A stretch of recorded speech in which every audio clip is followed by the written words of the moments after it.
News. Jurors have heard more than 20 accounts of what happened on April 9th. That's the day 2-year-old John Swoveland Junior was hit by a stray bullet. Now the jury has to decide, did this man, Robert Griffin, fire that shot? WSBT-22's Suzanne Spencer has been inside the courthouse all week, really covering this trial. Suzanne, the prosecution is trying to prove that he did.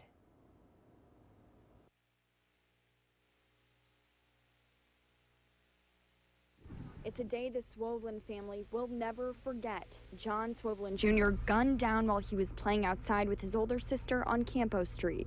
Police worked to sort out what happened. In a pre-recorded interview with police, Detective Brian Cook asked Griffin, "Did you intend to kill somebody?" Griffin answered, "I didn't shoot." But two witnesses who were in prison with Robert Griffin say Griffin told them he fired that fatal shot. He told Quentin Ferguson, "Man, I think I might have shot the baby."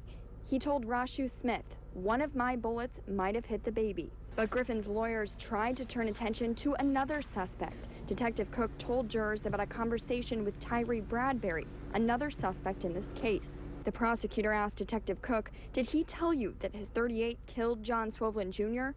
Detective Cook responded, "He said that was the gun that killed the child."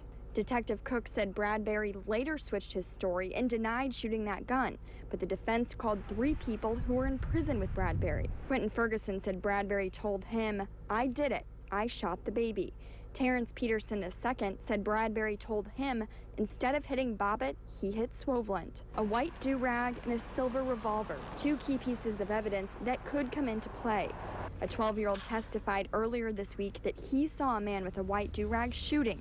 He later identified him as Robert Griffin. The silver revolver is the gun that fired the bullet that killed Swoveland. Now, obviously, the defense is trying to prove that Griffin did not have that gun and did not fire that gun.